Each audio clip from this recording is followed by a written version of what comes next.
Olá pessoas do meu coração, como é que vocês estão? Espero-vos bem desse lado. Sejam bem-vindas, bem-vindos a mais um vídeo aqui neste boteco. Hoje estamos aqui para um vídeo um bocadinho diferente. Hoje vamos conversar.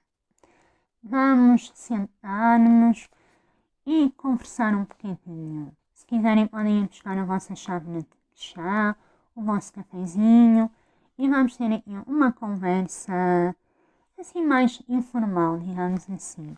Hoje apeteceu-me vir aqui partilhar algumas reflexões, alguns pensamentos.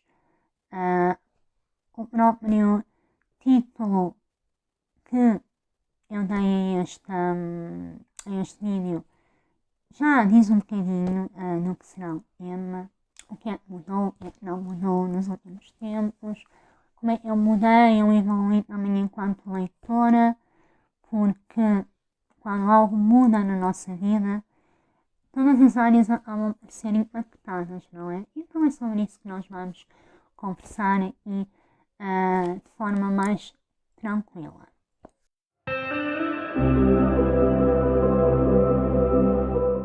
Como eu disse naquele vídeo que fiz depois daquela pausa grande, eu partilhei que 2025 tinha sido um ano desafiante a vários níveis, inclusive ou principalmente a nível de saúde, ou seja, foram essas questões de saúde que acabaram por explotar todo o resto, como já é costume. E eu sinto que, sem me aperceber in loco, ou seja, quando as coisas estavam a acontecer, eu mudei. Eu mudei e só agora, só recentemente, é que eu tomei a real consciência dessas mudanças. Foram mudanças muito sutis, muito naturais, que aconteceram naturalmente, não foi pensado, não foi planeado, não foi estruturado, foi acontecendo naturalmente. E eu sinto que isso também teve impacto na forma como eu me apresento ao mundo, na forma como eu me permito ser vista, não só em termos profissionais, mas também na minha vida pessoal, nos meus hobbies, como é este aqui. E sim, isso também mudou. Mudou até a forma de eu comunicar e aquilo que eu quero comunicar, a mensagem que eu quero passar. E isso também, essas mudanças e até essa visibilidade, mais e até em termos profissionais, fez com que outras coisas surgissem. Até coisas menos agradáveis, não é? Eu, pela primeira vez, fui alvo de comentários menos felizes, comentários desagradáveis, comentários ofensivos, desrespeitosos.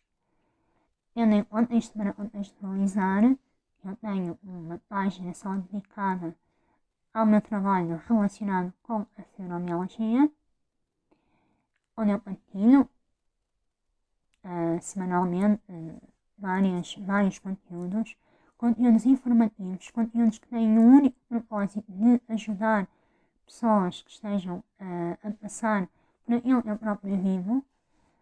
É conteúdo muito cuidado, muito estruturado, muito pensado. E mesmo assim, eu não partilho a minha vida pessoal, não partilho nada da minha vida íntima pessoal lá, nada, é mesmo profissional, estritamente. E mesmo assim, eu tenho recebido comentários muito infelizes, muito desagradáveis. E isso faz tomar consciência. Claro, eu fico um pouco triste, mas não me passa por dentro. E isto também está relacionado com essa tal mudança. Eu estou a sentir, estou a viver ainda. Que é, nós vivemos cada vez mais numa cultura de ódio ao desbarato. Sermos desagradáveis só porque sim, só porque precisamos de extravasar aquilo com o qual não conseguimos lidar. E eu sinto que cada vez que alguém perde tempo e gasta energia a ser desrespeitoso, lá está, isso diz mais sobre a pessoa ou aquilo que ela precisa de resolver dentro dela sobre o alvo desses ataques. Esta minha postura também, lá está, provavelmente há 2, 3, 4 anos eu iria ficar muito mais abalada, muito sentida, muito zangada, muito... E hoje consigo ser extremamente assertiva ao ponto de quem faltar ao respeito é automaticamente bloqueado. Porque se eu em minha casa não permito que ninguém entre aqui e me falte ao respeito, nem a mim, nem às pessoas que eventualmente estejam cá, eu não vou permiti-lo na minha casa digital. E isso é... Eu não dou hipótese, não dou... Pessoas que faltam ao respeito, que são mal educadas, não têm segundas oportunidades comigo. E isso é uma grande mudança, porque a Catarina lá no passado, a Catarina boazinha, ia sempre encontrar ou tentar encontrar uma justificação. Porque provavelmente a pessoa está a sentir isto. Porque a pessoa deve estar muito mal. Porque nada, pessoas. Eu tenho dias horríveis e não é por isso que vou espingardar por aí, não é? Todos nós, aliás. Portanto, esta assertividade que eu construí, principalmente neste último ano e meio, trouxe muita paz interior, muita serenidade, de não permitir que ninguém passe os limites que eu estabeleci. E estabelecer limites também foi uma dessas mudanças. Colocar limites muito claros, seja a pessoas, seja a situações, seja no trabalho, seja na vida pessoal, seja onde quer que seja. E isso é importante, porque mesmo quando nós colocamos limites a pessoas que tentam ultrapassá-los, que fará quando nós não temos esses limites bem definidos, bem comunicados até. Portanto, isso também foi uma grande mudança para mim, esta assertividade, este colocar limites, este dizer não. E tudo isso foi fruto, lá está, de ver o meu corpo uma vez mais a falhar-me e a não conseguir chegar a todo lado e a sobrecarregar-me e a sofrer as consequências por causa disso, a sofrer as consequências disso.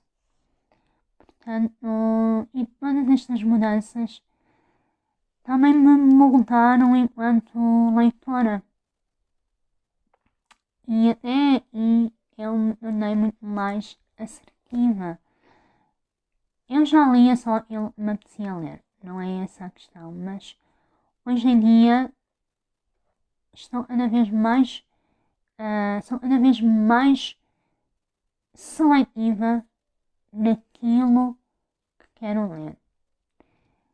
Eu deixei, já há muito tempo, que eu deixei de ler por entretenimento. E quando eu digo por entretenimento é no sentido de para mim, uma leitura tem de me dar, tem de me fazer refletir, tem de me fazer questionar, tem até de me fazer estudar. Quando apresenta temas que eu não conheço ou sobre os quais só sei o básico, como está a acontecer com a obra que eu estou a ler agora. Fazendo aqui um parênteses, eu estou a ler neste momento O Tempo das Cerejas, da Montserrat Roig, penso que é assim que se diz, é uma autora catalã, eu vou deixar a capa aqui alguns. E eu estou a gostar imenso, está a ser uma leitura muito boa, mas eu tenho sentido a necessidade de ir estudar um bocadinho sobre, mais concretamente, sobre dois períodos da história de Espanha, nomeadamente a Guerra Civil e o franquismo. Porque apesar de eu já saber algumas coisas, eu deparei-me com uma certa ignorância, ou seja, há muita coisa que eu ainda não sei. E então lá está, esta obra está-me a desafiar, a ir estudar, a ir saber mais sobre, a procurar outras obras que falem sobre. E então é isto que eu procuro cada vez mais nas leituras, é esta profundidade. Eu tenho de tirar alguma coisa dali, seja um ensinamento, seja uma reflexão, seja um, uma identificação comigo, com a minha própria vida, com a minha história. Tem de me dar. Eu não estou numa fase, lá está, não quer dizer que daqui a uns anos mude. Mas estou numa fase em que eu não consigo ler só para estar entretida ou só para fugir do mundo. Isso acaba por acontecer, não é? Acaba por ser uma porta para outros mundos, mas neste momento eu sinto essa necessidade de ir mais fundo. Isso faz com que eu acabe também por ler muito os mesmos autores e andar sempre muito à volta do mesmo tipo de livros e de autores. O que, para quem faz partilhas assim publicamente, acaba por não ser muito interessante. Lá está. A maioria das obras que eu leio provavelmente não interessam à maioria das pessoas. Mas sinceramente, eu não me importo. Não é esse o meu objetivo. O meu objetivo é precisamente trazer essas obras menos lidas, menos conhecidas, menos faladas, também para lhes dar palco e para mostrar que há outras opções. E então é muito isso, por andar sempre aqui em torno dos mesmos autores, mas eu gosto, é o que me diz, é o que me acrescenta. Tenho descoberto também outros autores, como é o caso aqui da Montserrat, e sinto que é cada vez mais esta a minha praia e sinto-me muito feliz por me manter fiel a isso. Sinto-me muito feliz por vir para aqui falar sobre obras que não são assim tão faladas. E além disso, ler também com cada vez mais presença, com cada vez mais intenção, com calma, voltar a escrever, voltei a escrever sobre ele lá e além de fazer este registro em vídeo, também escrever enquanto estou a ler, tirar as minhas notas, pôr no papel as minhas reflexões, é algo que também me dá muito prazer. E curiosamente, agora em relação com outro assunto, neste último ano e meio também tenho aprendido muito sobre a importância de regular o nosso sistema nervoso, de tirar carga, não é? Porque eu vivo com uma doença crónica que é provocada por alterações no sistema nervoso central e a nível neuronal. Quando o sistema nervoso está sobrecarregado, só vai piorar a própria doença. E então eu tenho vindo a aprender formas de regular, de serenar o sistema nervoso. E por vezes nós acreditamos que é preciso muitas estratégias muito complicadas, muito complexas, e não. Eu tenho aprendido que pequenas coisas diariamente são o melhor caminho para isso. E cultivar pequenos momentos de conforto e pequenas coisas que nos acalmem, que nos ajudem a focar a leitura, por exemplo. Mas pode ser algo tão simples também como quem tiver bichinhos, estar com os bichinhos ao colo, os nossos patudinhos ao colo, ouvir uma música, fazer pequenos DIYs, como eu estou agora a fazer.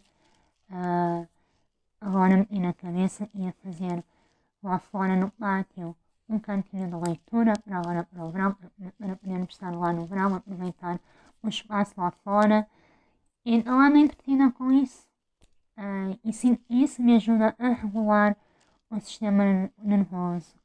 Sim, isso me ajuda a focar, a não dispersar, mesmo com o brain fog me ajuda aqui a gerir melhor. Então isso também faz parte destas mudanças. E tudo isto teve assim um impacto ainda maior e uma dimensão maior a partir do momento em que a minha afilhada nasceu. Eu agora sou madrinha de um ser pequenino, de uma menina que nasceu no Dia da Mulher. E eu dei-me conta de que agora tenho uma pessoinha para quem, consciente ou inconscientemente, serei um exemplo. Ou um exemplo não, um modelo. Não é? As crianças plasmam aquilo que vem nos adultos. E eu não dei para mim a pensar que tipo de pessoa eu quero ser para ela, que tipo de madrinha eu quero ser. E o que é que eu posso fazer para ser a melhor madrinha possível? A melhor madrinha possível no sentido humano, não é? Isso deu-me ainda mais firmeza para eu continuar a defender as minhas convicções, continuar a ser uma voz em prol da empatia, da humanização dos cuidados de saúde, que é o meu trabalho no fundo, continuar a ser uma voz contra qualquer tipo de ódio, qualquer tipo de preconceito, de estigma, de discriminação. Se já o era, desde que ela nasceu, tudo isto ganhou ainda mais sentido. Tudo isto faz ainda mais sentido. Porque se eu não posso mudar o mundo, que é cada vez mais agreste, principalmente às mulheres, e não tenhamos ilusões, pessoas. Eu sei que os antifeministas e os antifeministas acham tudo muito exagerado, mas basta olhar para os números, basta olhar para a história, para percebermos que quando a democracia é colocada em causa, os primeiros direitos a serem questionados são os direitos das mulheres, das crianças e das minorias. E eu faço parte do grupo das mulheres e das minorias, porque tenho uma doença altamente estigmatizada, altamente discriminada.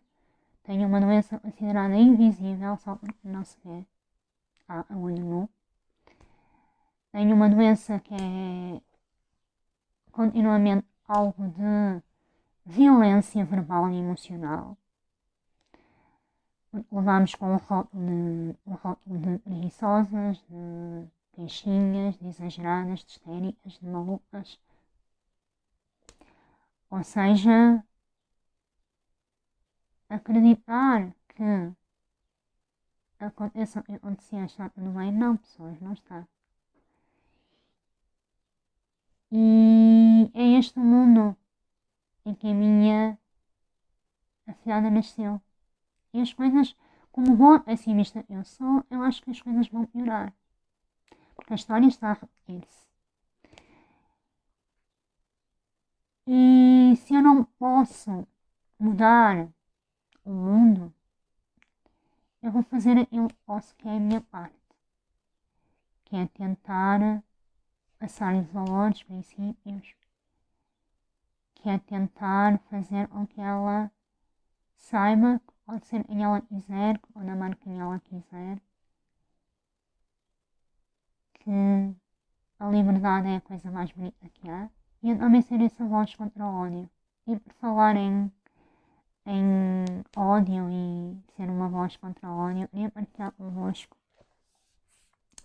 algo muito especial que eu tenho aqui nas minhas mãos, que é uma obra da qual eu tenho a honra imensa de participar com um poema, e é a coletânea de poesia contra o ódio, da Visgaronho. E o próprio nome da obra diz tudo, é uma coletânea de poesia com um tema comum, que é a voz que se ergue contra o ódio nas suas mais variadas formas. E então eu tenho a honra de fazer parte desta coletânea com o meu luminário e tenho a honra de estar ao lado. Tenho a honra de estar ao lado de vozes maiores da literatura. É uma honra mesmo estar aqui nas mesmas páginas que uma Patrícia Reis, que uma Maria do Rosário Pedreira, que uma Cláudia Lucachel, que um Luca Argel. E então também temos poemas da Olinda Gil, da Ana Alves dos Santos, da Mafalda Carmona, eu tenho trocado algumas ideias. Então queria deixar também aqui, se vocês ainda não conhecerem, se quiserem, se gostarem de poesia, se quiserem contribuir também para esta voz coletiva contra o ódio, têm aqui uma forma de o fazerem. E é para mim uma honra muito, muito, muito grande estar aqui. E também é por ela, pela minha Mavi, que continuo a ser uma voz, ainda pequenina, mas continuo para tentar com que o mundo lhe seja o menos agreste possível. E este vídeo já vai muito longo, eu já me dispersei aqui em 1000 assuntos, mas apeteceu-me gravar, apeteceu-me conversar, partilhar convosco. E pronto, foi este o vídeo de hoje. Espero que tenham gostado desta converseta, digamos assim, mais intimista. E obrigada por estarem desse lado. Leiam poesia, escolham o amor, porque no final do dia é isso que importa. Deixo-vos um abraço imenso e vemo-nos no próximo vídeo.